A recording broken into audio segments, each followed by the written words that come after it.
O negrismo é uma ideologia que tenta dominar e controlar aquele que diz que é negro.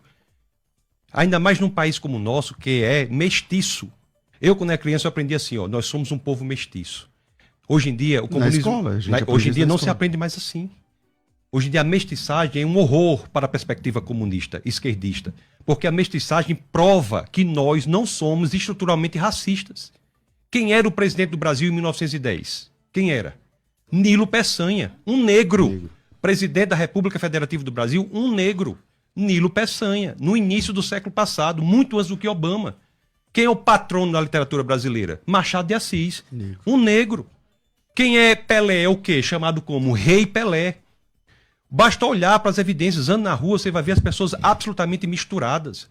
Se nós fizermos qualquer exame aqui de genético, nós vamos ver que temos uma mistura belíssima e essa perspectiva está sendo perdida, atacada de forma feroz pelo comunismo para dividir as pessoas.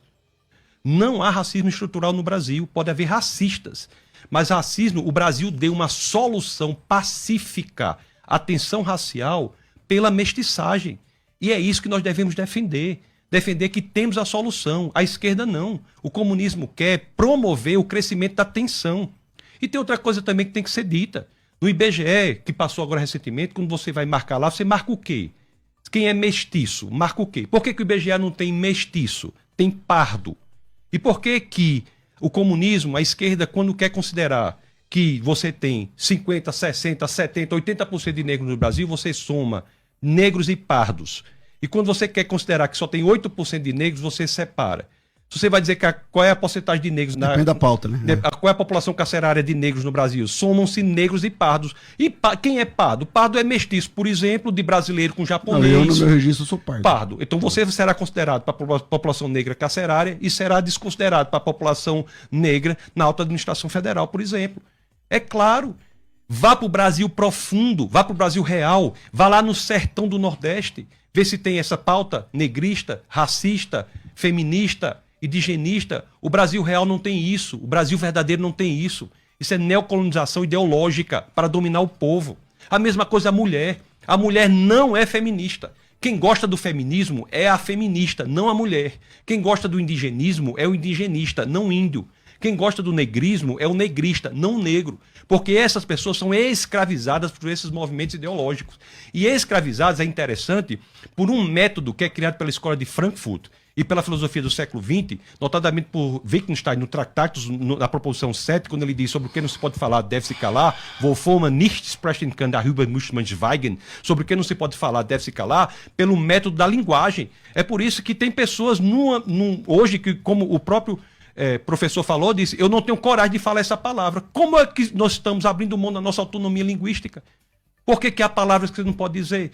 Estão acabando a linguagem, porque da forma que nós falamos, nós pensamos. Da forma que nós pensamos, nós agimos.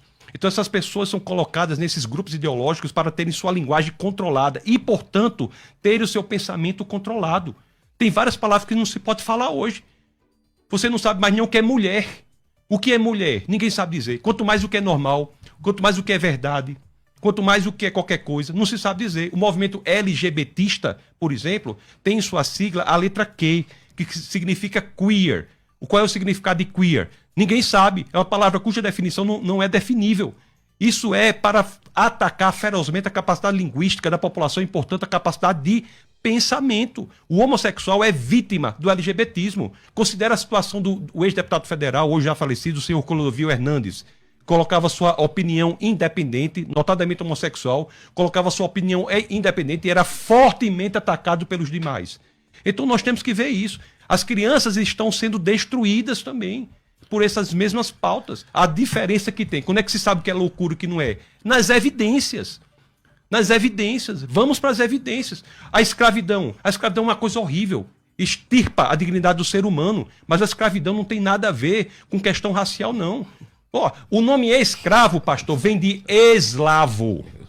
O nome escravo vem de eslavo. Mas aqui no Brasil não tem escravidão branca, irmão. Então vamos fazer um pagamento histórico.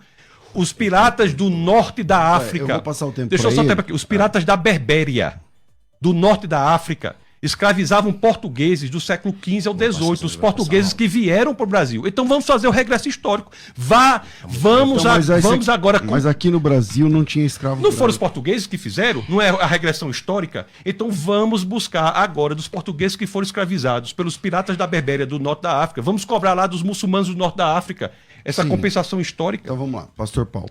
O senhor também?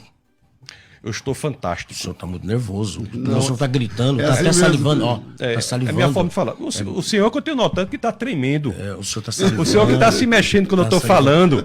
O senhor que eu estou vendo que só parou e deu uma risadinha falsa para bater a foto. Foi isso que eu vi. É tanta coisa assim. Mas vamos lá. Foi isso que eu vi. O senhor que eu estou achando. Sem questão pessoal, vamos lá. Estou vendo sua mão tremendo aí, ó. Bora, vamos lá, sem questão pessoal. Eu tô calmo, pois é.